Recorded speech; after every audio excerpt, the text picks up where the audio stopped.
Hello दोस्तों, स्वागत है आप लोग का आपके अपने YouTube channel extra classes by S N sir में। और एक टॉपिक लेके आए आपके बीच में। बिल्कुल टॉपिक का गुलदस्ता है और मोस्ट इम्पॉर्टेंट टॉपिक्स इसमें हम लोग कवर करेंगे आज। देखिए, आपके 9 पॉइंट्स कवर करेंगे, कुछ न्यूमेरिकल्स इसमें कवर करेंगे हम लोग। ठीक है, हम लोग आज पढ़ेंगे विद्युत-भटनी विलयन में से संबंधित कुछ जो न्यूमेरिकल्स हैं और कुछ रिलेशंस हैं उनके बारे में पढ़ेंगे। जैसे विद्युत-भटनी विलयन का चालकत्व क्या है, प्रतिरोध क्या है ना, उसका विशिष्ट प्रतिरोध क्या होता है और उसकी विशिष्ट चालकत्व के बारे में देखेंगे। तुल्यांकी चालकता भी देखेंगे हम लोग, और मोलर चालकता क्या है ना, और तुल्यांकी चालकता और मोलर चालकता में संबंध क्या है, रिलेशन क्या है दोनों में। ठीक है, और जब आपका इनफिनिट डाइल्यूशन है, ठीक ना, इनफाइनाइट डाइल्यूशन पे उसकी जो मोलर कंडक्टिविटी है उसके बारे में देखेंगे। और सबसे लास्ट में देखेंगे मोस्ट इम्पॉर्टेंट पॉइंट हम लोग का कोलराउस का नियम। और इस पे दोस्तों बिल्कुल हम लोग कुछ आंकिक प्रश्न भी सॉल्व करेंगे हम लोग। ठीक है, तो ये आज का जो वीडियो है बहुत ही महत्वपूर्ण रहने वाला है। ठीक है, आपके जो विद्युत अपघटनी चैप्टर हम लोग का है ना, उससे इलेक्ट्रोकेमिस्ट्री से। तो आइए शुरू करते हैं इस चैप्टर को हम लोग। बिल्कुल सबसे पहले हम लोग देखते हैं विद्युत अपघटनी विलयन के चालकत्व की बात हम लोग कर रहे हैं यहाँ पे। ठीक है, ये पॉइंट्स आप नोट कर लेंगे। ठीक है, सभी पॉइंट्स को कवर किया जाएगा। सबसे पहले एक एक करके पॉइंट्स लेके चलते हैं हम लोग इसमें से। सबसे पहले हम लोग बात कर लेते हैं किसकी, चालकत्व की। चालकत्व की बात करने से पहले हम लोग विद्युत अपघटनी जो विलयन है उसकी बात करेंगे हम लोग। विद्युत अपघटनी विलयन के बारे में हम लोग पढ़ चुके हैं पीछे भी, है ना। जो आपका विद्युत अपघटनी विलयन है दोस्तों, उसके बारे में आप पढ़ चुके हो। जब हम लोग जो विद्युत अपघट्य के बारे में पढ़ा तो मालूम चला हम लोग को कि जो विद्युत अपघट्य होते हैं, ठीक है, वो केवल गलित अवस्था में ही क्या करते हैं, गलित या विलयन अवस्था में, विलयन अवस्था में क्या करते हैं, धारा का प्रवाह करते हैं, विद्युत धारा का प्रवाह करते हैं। ठीक है दोस्तों, इसका मतलब जो हम लोग का विद्युत अपघटनी विलयन की बात हम लोग कर रहे हैं, ठीक है, वो क्या है, किससे बने हुए, विद्युत अपघट्य से बने हुए हैं। और विद्युत अपघट्य को हम लोग पढ़ चुके हैं। 2 प्रकार के विद्युत अपघट्य होते हैं, प्रबल और दुर्बल। प्रबल और दुर्बल। जो प्रबल विद्युत अपघट्य होते हैं वो अपने विलयनों में क्या है, पूर्णतया 100% आयरन से जाते हैं। और जो दुर्बल विद्युत अपघट्य होते हैं उनका जो है अपने विलयन में आंशिक आयरन होता है। और यहाँ पे जो विद्युत अपघटनी विलयन है इसमें जो धारा का चालन है, धारा का चालन किसके कारण हो रहा है, विद्युत अपघट्य, है ना, विद्युत अपघट्य के आयनन के कारण, आयनन से उत्पन्न आयनों के कारण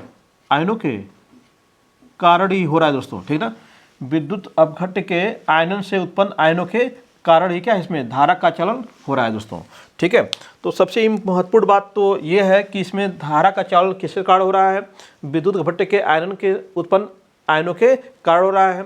और दूसरी बात दोस्तों, इसमें इंपॉर्टेंट बात क्या है, ये जो विद्युत अपघट्य हैं इनमें जब हम लोग विद्युत धारा प्रवाह करेंगे तो इसमें हम लोग इसका चालकत्व देखना हो या प्रतिरोध देखना हो, विशिष्ट प्रतिरोध देखना हो, है ना, ठीक है, विशिष्ट चालकता देखना इसकी हो, तो उसको देखने के लिए हमें कुछ न कुछ रूल्स होने चाहिए हम लोग के पास। ठीक है, क्या है वो रूल्स, तो जिस प्रकार से आप जो ठोस चालक होते हैं हम लोग के, ठोस या धात्विक, जो ठोस या धात्विक चालक होते हैं, ठीक है, वो क्या है, ओम के नियम का पालन करते हैं। हम लोगों ने पढ़ा था ओम के नियम का पालन करते हैं, ओम के नियम का पालन करते हैं। ठीक है, ओम के नियम का पालन करते हैं। ठीक है, ओम का नियम क्या था, V = IR, है ना, या फिर इसी को आपने कहा था V = I।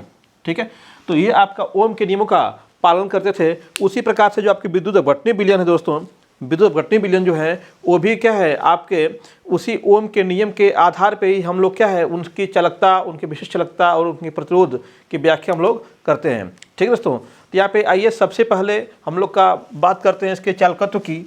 तो चालकत्व आप समझ रहे हैं, चालकत्व क्या है, किसी भी विद्युत अपघटनी विलयन का अपने अंदर जो धारा प्रवाह करने की जो क्षमता होती है ना, चालकत्व क्या है, विद्युत अपघटनी विलयन में धारा प्रवाह करने की क्षमता होती है उसे उसका क्या बोलते हैं, चालकत्व बोलते हैं। ठीक है, विद्युत अपघट्य का जो विलयन है, ठीक है, वह अपने अंदर से कितनी धारा को बहने देगा, है ना, वो किस पे डिपेंड करेगा, उसमें उपस्थित आयनों की सांद्रताओं पे और उन आयनों के बीच में जो इंटरेक्शन फोर्स काम कर रहे हैं, इंटरेक्टिव फोर्स काम कर रहे हैं, उन फोर्स की वैल्यू पे। यहाँ पे देखिए बिल्कुल चालकत्व को समझना हम लोग को है, तो ये देखिए यहाँ पे क्या किया गया, बिल्कुल आसान शब्दों में देखिएगा दोस्तों, ये आपका कोई विद्युत अपघटनी विलयन हो गया।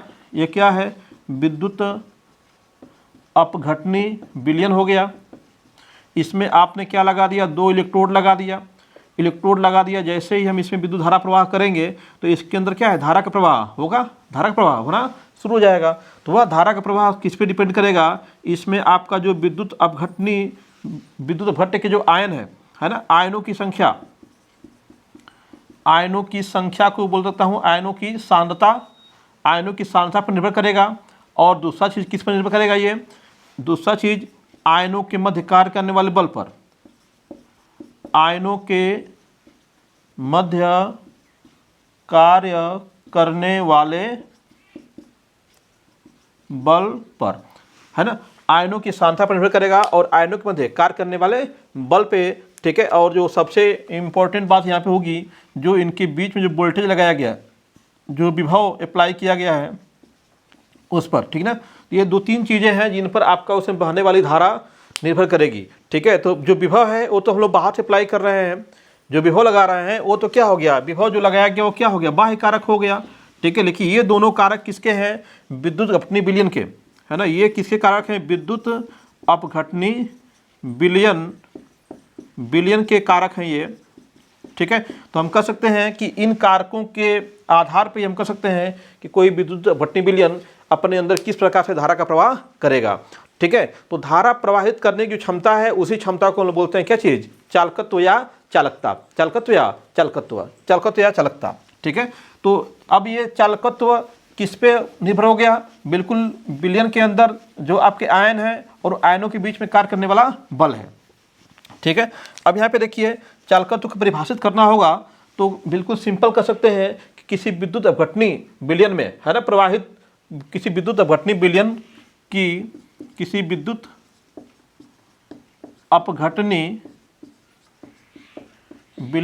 की धारा प्रवाहित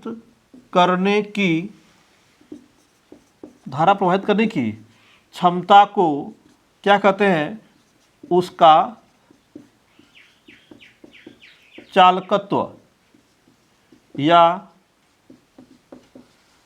चालकता कहते हैं, चालकत्व या चालकता कहते हैं। ठीक है, किसी विद्युत अपघटनी विलयन द्वारा उसमें धारा प्रवाहित करने की जो क्षमता होती है उसी क्षमता को बोलते हैं क्या चीज़, उसका चालकत्व कहते हैं। अब देखिए दोस्तों, अभी चालकत्व धारा प्रवाहित करने की क्षमता को डिपेंड करेगा, तो इसमें धारा तब बहेगी जब इसके अंदर उपस्थित जो आयन है वो क्या होंगे, प्रवाहित होंगे।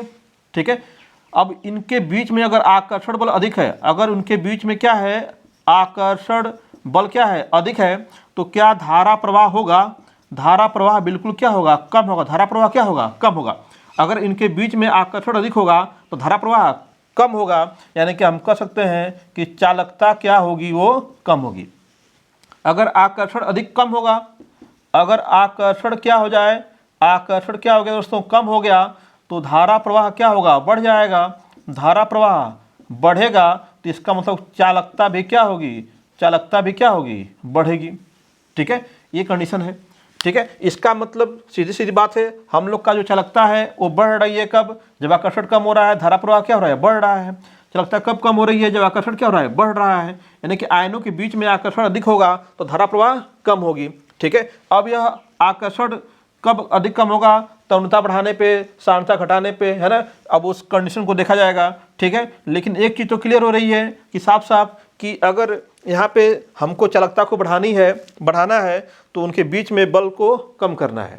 ठीक है, तो इनके बीच में जो आकर्षण बल काम कर रहा है उसी को हम लोग नाम देते हैं क्या, प्रतिरोध। उसी को हम लोग क्या नाम देते हैं, विलयन का प्रतिरोध। जो आकर्षण, यह आकर्षण किसी कारण हो सकता है, इस आकर्षण का कारण कई हो सकता है, तनुता हो सकती है, एक तो कारण क्या हो गया, तनुता हो गया।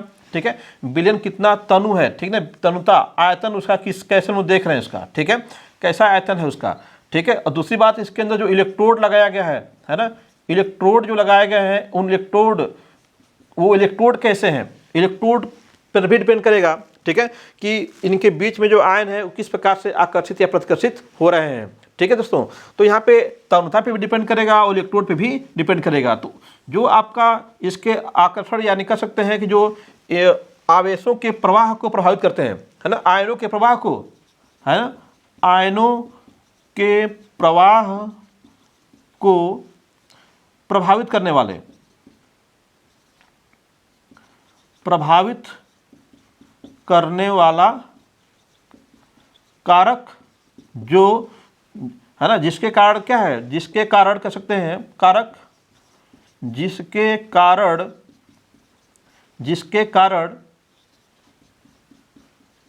धारा प्रवाह की प्रवृत्ति क्या होती है, घटती है, उसे ही क्या बोलते हैं हम लोग, प्रतिरोध बोलते हैं, प्रतिरोध कहते हैं। याद रखिएगा, बहुत अच्छी डिफिनेशन है ये, ठीक है। आयनों के प्रवाह को प्रभावित करने वाला कारक जिसके कारण धारा प्रवाह की प्रवृत्ति क्या होती है, घटती है, उसे हम लोग क्या बोलते हैं, प्रतिरोध करते हैं। किसी भी चालक में, चाहे वो ठोस चालक हो चाहे द्रव चालक हो, उसमें वह कारक जिसके कारण आपके आवेश या आयनों के प्रवाह के मार्ग में अवरोध उत्पन्न होता है, उसी अवरोध को बोलते हैं हम लोग क्या चीज़, प्रतिरोध बोलते हैं दोस्तों, ठीक है। तो ये बहुत ही सिंपल डिफिनेशन है प्रतिरोध की, ठीक है। अगर प्रतिरोध समझ गए हम लोग तो अब दिमाग लगा सकते हैं चालकता के ऊपर, चालकता कब अधिक होगी, चालकता कब कम होगी। अगर प्रतिरोध अधिक होगा, अब प्रतिरोध से बात करेंगे, प्रतिरोध अधिक होगा तो धारा क्या होगी, कम बहेगी, धारा कम बहेगी। प्रतिरोध क्या हो गया, अधिक हो गया तो धारा क्या हो गई, कम हो गई। तो हम लोग क्या बोलेंगे कि चालकता क्या उसकी है, कम है, चालकता क्या है, कम है, ठीक है। अब धारा को बीच में से हटा देंगे, अगर धारा को बीच से हटा दिया जाए तो अब देखिए यहाँ पे क्या हो गया, प्रतिरोध अधिक होगा तो चालकता क्या होगी, कम होगी, ठीक है। इसी को उल्टा बोल सकते हो आप कि अगर आपका प्रतिरोध क्या हो गया, कम हो गया तो चालकता क्या हो गई, अधिक हो गई। प्रतिरोध कम हो गया तो चालकता क्या हो गई, अधिक हो गई। दोनों में किस प्रकार का संबंध है, एक विपरीत संबंध है कि नहीं दोस्तों, बिल्कुल इन दोनों में क्या है, विपरीत संबंध है। तो हम कह सकते हैं अब यहाँ पे बिल्कुल कि चालकत्व क्या है, चालकता क्या है किसी विद्युत अपघटनी विलयन की चालकता क्या होगी। तो यहाँ पे सिंपल आप बोल सकते हो कि चालकत्व है, चालकत्व प्रोपोर्शनल होता है किसके, इन्वर्सली प्रोपोर्शनल होता है किसके, प्रतिरोध के। किसी विद्युत अपघटनी विलयन का जो चालकत्व है उसके प्रतिरोध के क्या होता है, व्युत्क्रमानुपाती होता है, ठीक है। या फिर कह सकते हैं सीधे सीधे उसके व्युत्क्रम के क्या होता है, बराबर।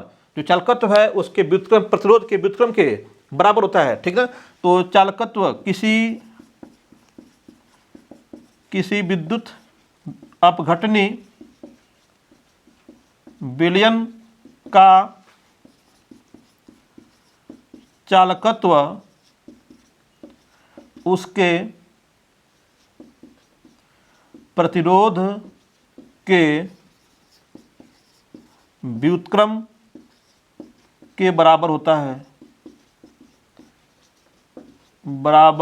है, ठीक है। तो एक डिफिनेशन ऊपर लिखा आपने कि विद्युत अपघटनी विलयन की धारा प्रवाहित करने की क्षमता होती है उसको क्या बोलते हैं, चालकत्व बोलते हैं। और इसको एक डिफाइन कर सकते हैं हम लोग दूसरे तरीके से कि किसी विद्युत अपघटनी विलयन का चालकत्व क्या है, उसके प्रतिरोध के व्युत्क्रम के बराबर होता है। न्यूमेरिकली क्या है इसको हम लोग कर सकते हैं। यहाँ पे प्रतिरोध की डिफिनेशन दे दिया हम लोगों ने, ठीक है। अब आइए थोड़ा सा और आगे हम लोग बात करते हैं, ठीक है। इसके मात्रक के बारे में बात कर लें थोड़ा सा, ठीक है। और इसके आगे जो हम लोग का रिलेशन है उसकी बात कर लेते हैं। तो सबसे पहले हम लोग बात कर लेते हैं इसके मात्रक की। तो यहाँ पे अगर हम लोग चालकत्व को C से दिखाएं, कंडक्टिविटी है ना, चालकत्व यानी कि कंडक्टिविटी है ना दोस्तों, कंडक्टिविटी की बात हम लोग कर रहे हैं। कंडक्टिविटी चालकत्व को अगर हम लोग C से दिखाएं, ठीक है। और प्रतिरोध को अगर हम लोग किससे दिखाएं, प्रतिरोध को अगर हम R से दिखाएं तो C = 1/R, C = 1/R। और जानते हो आप प्रतिरोध का मात्रक आर का मात्रक क्या होता है, आर का मात्रक होता है ओम।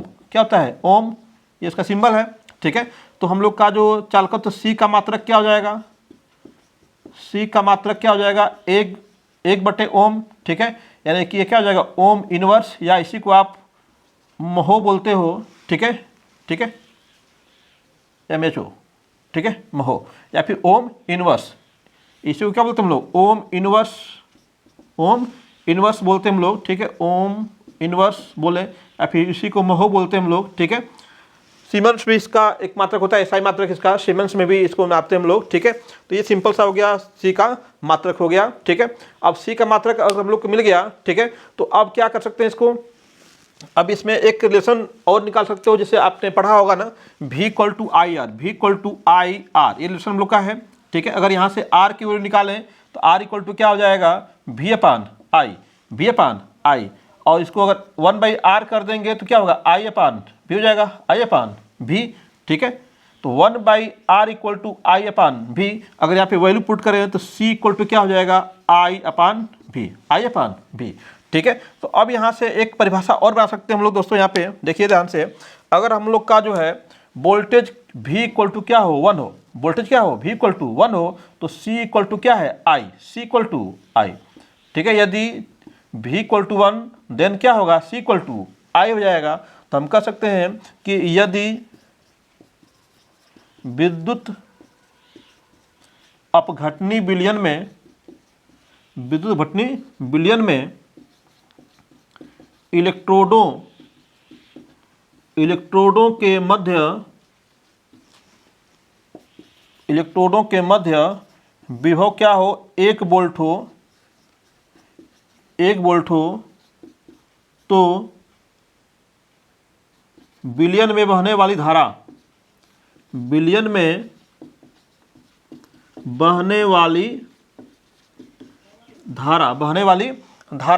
क्या होगी, उसके चालकत्व के बराबर होगी, उसके चालकत्व C के बराबर होगी, ठीक है दोस्तों। अगर वोल्टेज क्या इतना हो जाए, 1 हो जाए, वोल्टेज को 1 कर देंगे तो C = क्या हो जाएगा, I हो जाएगा। तो इस एक डिफरेंशियल और निकल के यहाँ पे चालकत्व की एक परिभाषा और निकल के आई, चालकत्व की 3 परिभाषाएं हो चुकी हैं दोस्तों। यदि विद्युत भटनी विलयन में इलेक्ट्रोडों के मध्य क्या है, विभव कितना हो, 1 वोल्ट हो, तो विलयन में बहने वाली धारा जो होती है उसके चालकत्व C के क्या होती है, बराबर होती है। यानी कि उसमें बहने वाली धारा को हम लोग क्या बोलते हैं, चालकत्व बोल सकते हैं। तो एक तो आपका परिभाषा हो गया कि चालकत्व कि किसी विलयन का जो प्रतिरोध है, किसी विद्युत भटनी विलयन का जो प्रतिरोध है, ठीक, उसका व्युत्क्रम क्या होता है, चालकत्व कहलाता है, ठीक है। और एक परिभाषा हम लोगों ने बोला था कि किसी विद्युत अपघटनी विलयन की धारा प्रवाहित करने की जो क्षमता होती है, उस क्षमता को बोलते हैं क्या चीज़, चालकत्व। और तीसरी डिफिनेशन यहाँ पे निकल के आ गई, ठीक है। तो ये आपका बिल्कुल ही क्लियर हो गया हम लोग का, कौन सा चीज़, पहला हेडिंग हम लोग जो था चालकत्व, और दूसरा हेडिंग हम लोग ने क्लियर किया प्रतिरोध। 2 हेडिंग के हम लोग पढ़ चुके, 2 टॉपिक्स हम लोग के क्लियर हो चुके हैं, ठीक है। आइए प्रतिरोध की डिफिनेशन तो पढ़ लिया कि आपका किसी विद्युत भटनी विलयन या किसी चालक का वह भौतिक गुण, वह कारक जो उसमें धारा प्रवाहित होने की दर को, चाहे धारा प्रवाह के मार्ग में अवरोध उत्पन्न करता है, उसी को हम लोग क्या बोलते हैं, प्रतिरोध बोलते हैं, ठीक है। अब आइए प्रतिरोध किस प्रकार से किन किन चीज़ों पर निर्भर करता है उसको थोड़ा सा देखते हैं हम लोग। जो विद्युत भटनी विलयन है उसमें हम लोग का जो प्रतिरोध है वो मुख्य रूप से किन किन बातों पे निर्भर करता है, ठीक है दोस्तों। 3 फैक्ट बताया मैंने। एक तो आपका वहाँ पे जो विद्युत भटनी विलयन है, ठीक है, वो किस प्रकार का है, ठीक है। दूसरा था जो इलेक्ट्रोड है, उन इलेक्ट्रोडों पे डिपेंड करेगा। और तीसरा फैक्ट था विभव, जो आपके इलेक्ट्रोडों पे जो विभव लगाया गया है। लेकिन वहाँ भी बात की गई कि विभव क्या है, बाह्य कारक हो गया, ठीक है, वो तो बाहर से अप्लाई करेंगे हम लोग। लेकिन सेल का फॉर्मेशन होते ही, सेल के अंदर जब सेल का फॉर्मेशन करोगे आप, तो सेल के अंदर क्या होगा, एक तो आपका आ जाएगा, ये इलेक्ट्रोड आ जाएंगे इसके अंदर,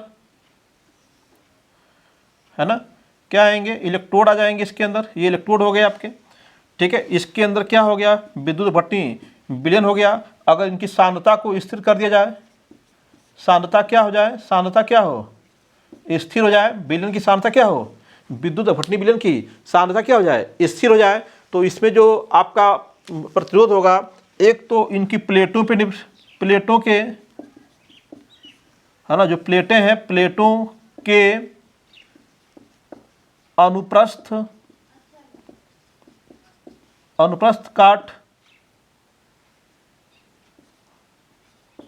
काट के क्षेत्रफल निर्भर करेगा, और उन प्लेटों के बीच में जो विलयन है उसकी लंबाई, है ना, जो उन प्लेटों के बीच में जो विलयन है उसकी लंबाई कितनी है उस पर निर्भर करता है। ठीक है, दो चीज़ें आपको देखने को मिलेंगी यहाँ पे, एक तो प्लेटों का क्षेत्रफल जो है उस पर, और जो आपके विलयन के जो लंबाई है उस पर। ठीक है, तो सीधे सीधे कर सकते हैं हम लोग कि जो आपके प्लेटों के बीच की दूरी पर निर्भर करेगा, ठीक है, इलेक्ट्रोडों के बीच की दूरी पर, और जो प्लेटों का क्षेत्रफल है उस पर। तो किस प्रकार से प्रतिरोध निर्भर करता है, तो आपका प्रतिरोध R प्रोपोर्शनल होता है किस पर, आपका दोनों प्लेटों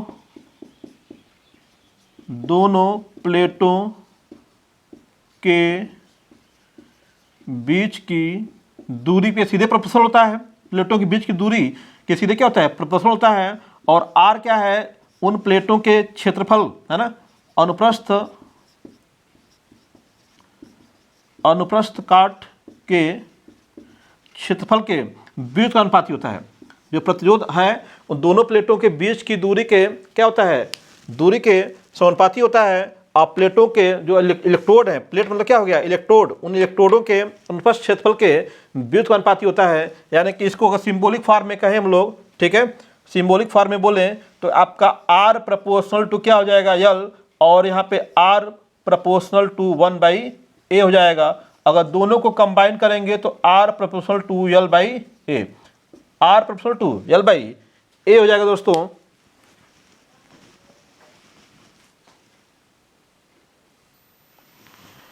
ठीक है दोस्तों, पावर कट था, ध्यान दीजिएगा। R प्रोपोर्शनल टू क्या था, L, ठीक है, और R प्रोपोर्शनल टू क्या था, 1/A था। ठीक है, R प्रोपोर्शनल टू दोनों कंबाइन किया तो क्या हो गया, R प्रोपोर्शनल टू L/A हो गया, R प्रोपोर्शनल टू L/A। अगर हम इसको R इक्वल टू लिखना चाहते, प्रतिरोध इक्वल टू क्या हो जाएगा, तो rho into L/A, rho into L/A।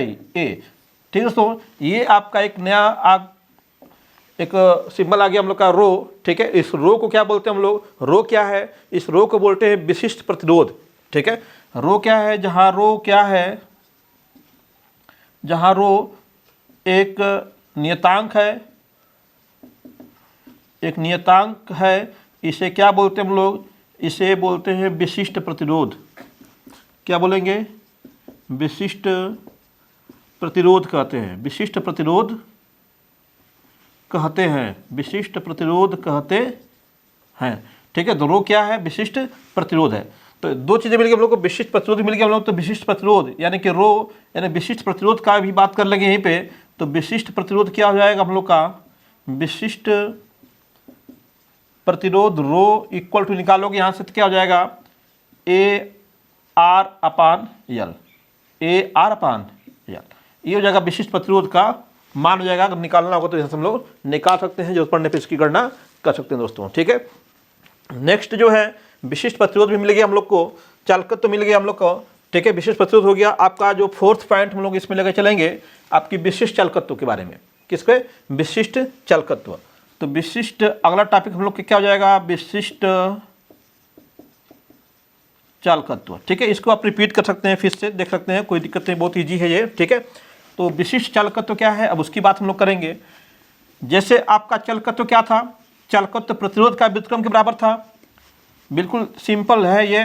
चालकत्व क्या था, ध्यान दीजिएगा मेरी बात पे। चालकत्व C बराबर क्या था, 1/R था। तो R क्या था, केवल प्रतिरोध था। ठीक है, ये चालकत्व है, ये क्या है, प्रतिरोध है। अब इसी चालकत्व को हम लोग क्या बोलेंगे, विशिष्ट चालकत्व। इसके आगे क्या लगा दिया, विशिष्ट लगा दिया, विशिष्ट चालकत्व कह दिया। तो विशिष्ट चालकत्व को हम लोग दिखाते हैं किससे, कप्पा से। विशिष्ट चालकत्व को दिखाते हैं किससे, कप्पा से दिखाते हैं। ये स्मॉल के जैसा होता है, इसको कप्पा बोलते हैं हम लोग। तो ये अब यहाँ पे जो है 1/, अब यहाँ पे अगर प्रतिरोध था तो चालकत्व था, अब विशिष्ट चालकत्व हो गया तो यहाँ पे क्या हो जाएगा, विशिष्ट प्रतिरोध हो जाएगा। तो विशिष्ट प्रतिरोध क्या है, रो है।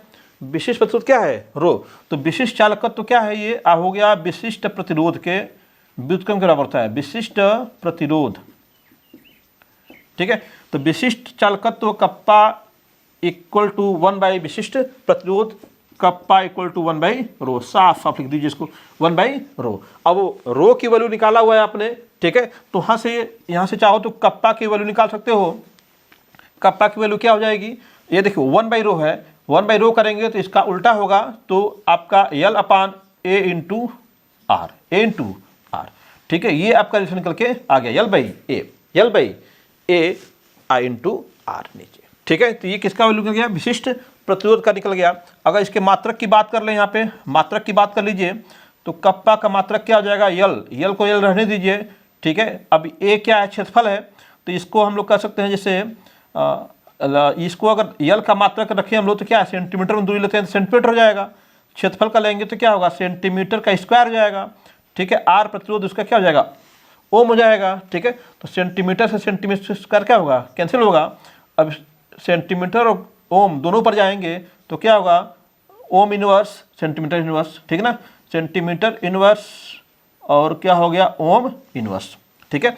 तो कप्पा का मात्रक क्या हो गया, कप्पा का मात्रक हो गया आपके पास ohm inverse and centimetre inverse, ठीक है। ये हो गया कप्पा का मात्रक, कप्पा का मात्रक हो गया, ठीक है। तो आपने क्या क्या देख लिया यहाँ पे, ठीक है। आपने चालकत्व देख लिया, प्रतिरोध देख लिया, ठीक है, विशिष्ट प्रतिरोध देख लिया, ठीक है ना, विशिष्ट चालकत्व देख लिया, ठीक है। अगर हम लोग थोड़ा सा यहाँ से इसको अलग डिफिनेशन बनाना चाहें हम लोग यहाँ से तो बना सकते हैं।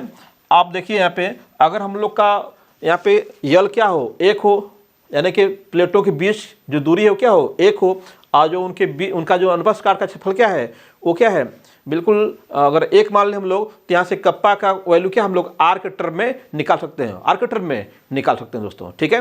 तो आपका यहाँ पे अगर मैं कंडीशन लगा दूँ कि यदि यल बराबर 1 ए इक्वल टू 1 तो क्या हो जाएगा, तो आपका कप्पा इक्वल टू क्या होगा, यहाँ से 1/r बचेगा, क्योंकि यल इक्वल टू 1 रख दिया, ए इक्वल टू भी क्या हो गया 1 हो गया, तो क्या बचा वहाँ पे 1/r बचा यहाँ पे। और 1/r क्या होता है, c होता है, 1/r क्या होता है, c, ठीक है, चालकत्व c इक्वल टू 1/r, ठीक है।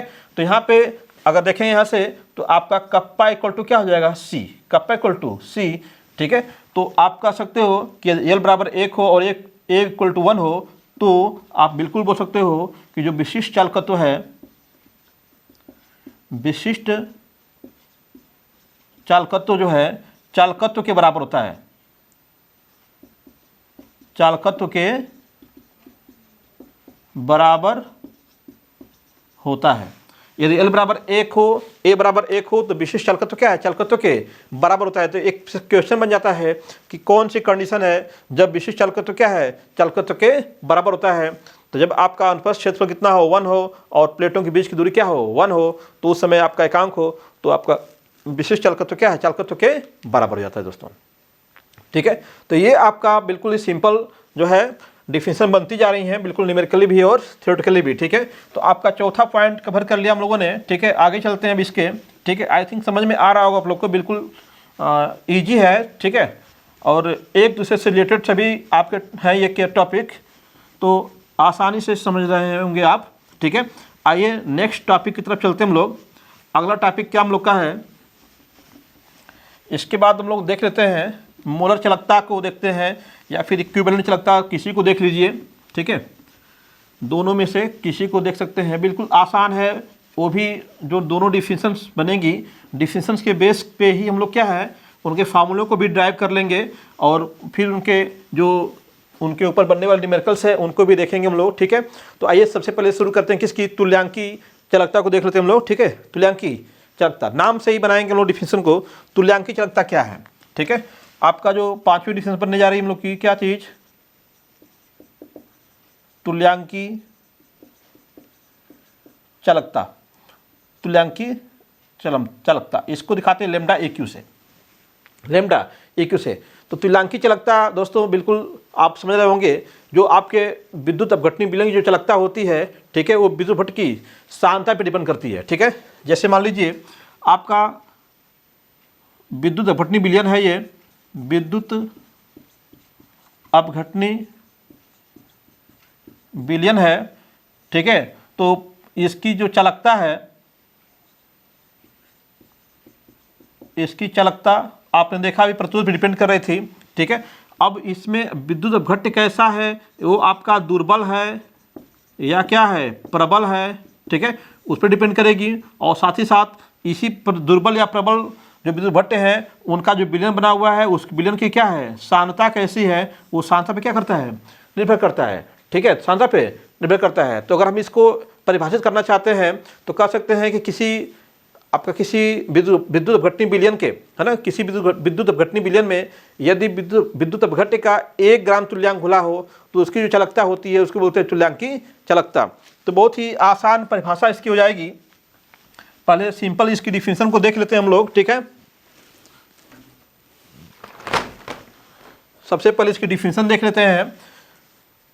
किसी विद्युत अपघटनी विलयन में, याद रखिएगा बहुत ही आसान परिभाषा है, किसी विद्युत अपघटनी विलयन में यदि विद्युत अपघट्य के, है ना, 1 ग्राम तुल्यांक घुले हों, 1 ग्राम तुल्यांक घुले हों, ध्यान रखिएगा, किसी विद्युत अपघटनी विलयन के यदि किसी विद्युत अपघटनी विलयन में यदि विद्युत अपघट्य के 1 ग्राम तुल्यांक घुले हो तो विलयन की चालकता विद्युत अपघट्य की तुल्यांक की चालकता कहलाती है। तो विलयन की चालकता क्या है, विद्युत अपघट्य की तुल्यांकी चालकता कहलाती है, तुल्यांकी चालकता कहलाती है दोस्तों, ठीक है। तो बहुत ही इजी है, किसी विद्युत अपघटनी विलयन में यदि विद्युत अपघट्य के 1 ग्राम तुल्यांक घुले हों तो विलयन की जो चालकता होती है उसे विद्युत अपघट्य की तुल्यांकी चालकता कहते हैं। अब ये जो तुल्यांकी चालकता है, ठीक है, इसमें किसकी बात हो रही है, ग्राम तुल्यांक की बात हो रही है, ठीक है। जो तुल्यांकी चालकता होती है दोस्तों वह क्या होती है, आयतन पे डिपेंड करती है, यानी सांद्रता पे डिपेंड करती है, निर्भर करती है, ठीक है। जो आपका तुल्यांकी चालकता है, तुल्यांकी चालकता विलयन के आयतन, इसी को हम लोग बोल सकते हैं सांद्रता, पर निर्भर करती है,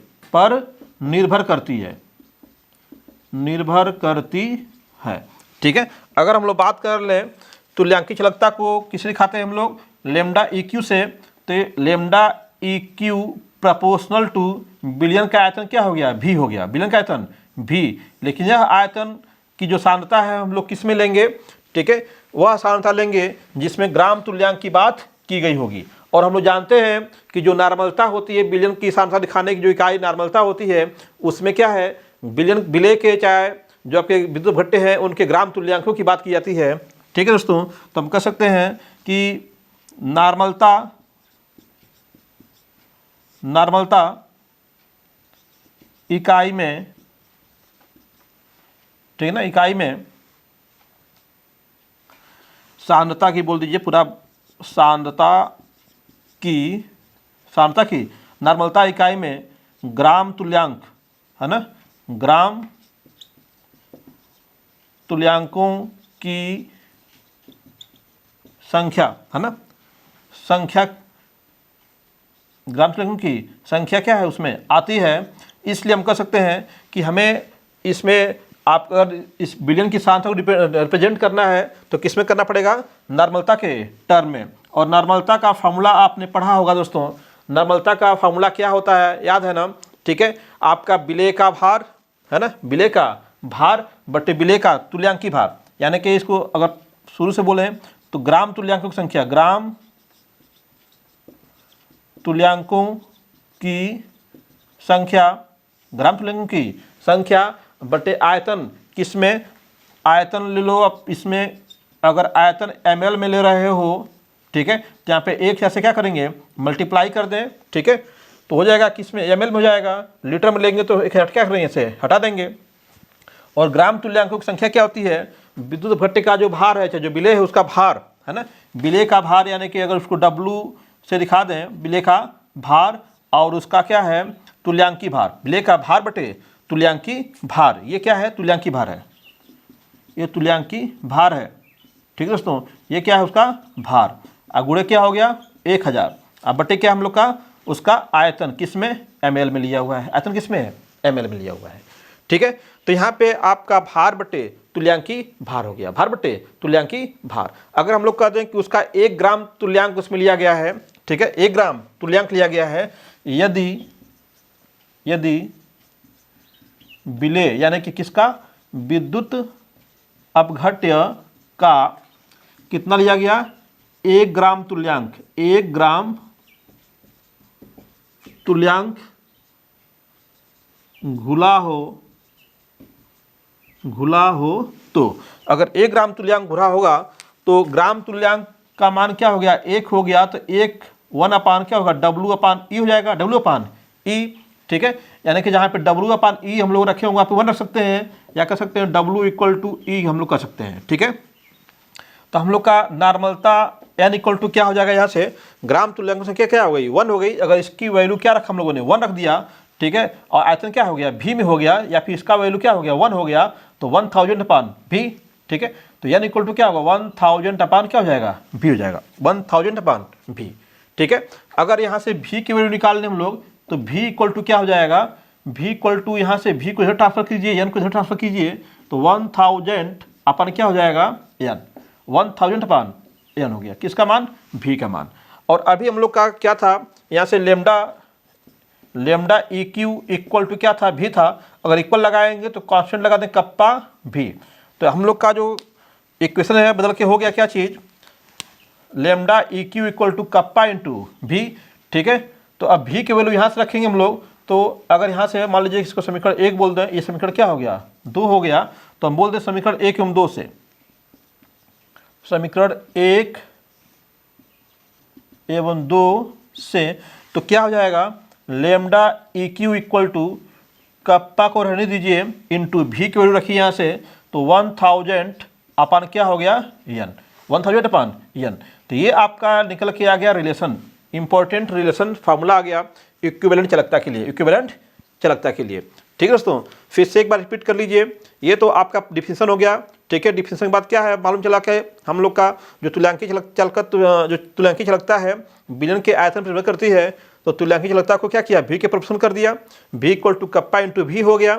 ठीक है, फिर हम लोग ने देखा कि जो तुल्यांकी चालकता की बात हो रही है, तो जो आयतन है वो तुल्यांकी सांद्रता पर डिपेंड करेगा। तो तुल्यांकी सांद्रता किस में आती है, नॉर्मलता में आती है। नॉर्मलता की वैल्यू लिए हम लोगों ने अगर कंडीशन लगा दिया कि विलेय कितना है 1 ग्राम तुल्यांक घुला हुआ है, तो वहाँ से W अपान E यानी कि तुल्यांक की संख्या क्या हो गई, ग्राम तुल्यांक की संख्या कितनी हो गई 1 हो गई, तो वहाँ पे मान रखा तो n की वैल्यू क्या आ गई 1000 upon v equal to 1000 upon n हो गया। ठीक है, अब यहाँ से लेमडा EQ इक्वल टू क्या निकल गया कप्पा इंटू 1000 अपान n हो गया, 1000 अपान n हो गया दोस्तों। ठीक है, अब यहाँ से आप चाहो तो इसका जो है आप मात्रक भी निकाल सकते हो। ठीक है, आइए इसके मात्रक की बात कर लेते हैं। ठीक है, इसके मात्रक की बात की जाए, इसके मात्रक की बात कर लीजिए। मात्रक क्या होगा, तुल्यांकी चालकता का मात्रक, इसका मात्रक निकालेंगे फार्मूला फिर से लिखता हूं मैं, लेमडा EQ इक्वल टू क्या है कप्पा इंटू 1000 अपान n। ठीक है, अभी आपने पीछे कप्पा का मात्रक निकाला था ohm inverse into centimetre inverse. ठीक है, तो आपका कप्पा का मात्रक क्या हो गया, कप्पा का मात्रक अभी निकाला गया था, तो आपका था ohm inverse into centimetre inverse था। ठीक है, अगर यहाँ से नॉर्मलता का निकाला जाए तो नॉर्मलता इनवर्स हो जाएगा, क्या हो जाएगा नॉर्मलता इनवर्स हो जाएगा। अगर नॉर्मलता इनवर्स को नहीं देखना चाहते हैं तो यहाँ से देख लीजिए ग्राम तुल्यांकों की संख्या, ग्राम तुल्यांकों की संख्या बटे क्या है आयतन है, ग्राम अगर 1000 भूल जाए तो क्या हो जाएगा लीटर में जाएगा, तो ग्राम तुल्यांकों की संख्या बटे आयतन लीटर में। ठीक है, तो यहाँ पे आप इसको और क्या कर सकते हो, ओम इनवर्स सेंटीमीटर इनवर्स, इस नॉर्मलता को चेंज करना है आपको तो कर सकते हो कि आपका ग्राम तुल्यांक ना, ग्राम तुल्यांक इनवर्स इनटू लीटर, ये हो गया आपका इसका मात्रक, ग्राम तुल्यांक इनवर्स इनटू लीटर, क्योंकि जब इसको n से डिवाइड करेंगे तो आयतन क्या होगा, ऊपर जाएगा, तुल्यांक क्या होंगे नीचे, तो मात्रक क्या होगा, इनवर्स में आएगा इसका। ठीक है, तो ये क्या हो गया, इसका मात्रक हो गया ओम इनवर्स सेंटीमीटर पर ग्राम तुल्यांक इनवर्स लीटर हो गया इसका मात्रक। ठीक है, एक इस पे छोटा सा न्यूमेरिकल सॉल्व करके हम लोग देखते हैं क्या हम लोग को ये फार्मूला समझ में आया कि नहीं आया। तो आइए देखते हैं एक छोटा सा न्यूमेरिकल इसके ऊपर।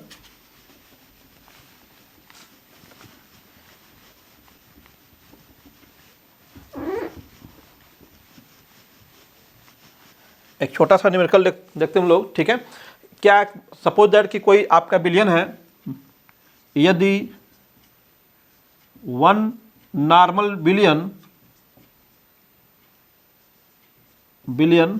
में, है ना, आपके इलेक्ट्रोड जो लिए गए हैं, है ना, जो इलेक्ट्रोड लिए गए हैं, ठीक है, सबसे बिलियन में आपका यल इक्वल टू, डायरेक्ट हम लिख रहे हैं सवाल को, यल इक्वल टू सपोज दैट कुछ कोई वैल्यू ले लीजिए, सपोज दैट 4.2 सेंटीमीटर था, तथा आपका ए इक्वल टू दे दिया उसने,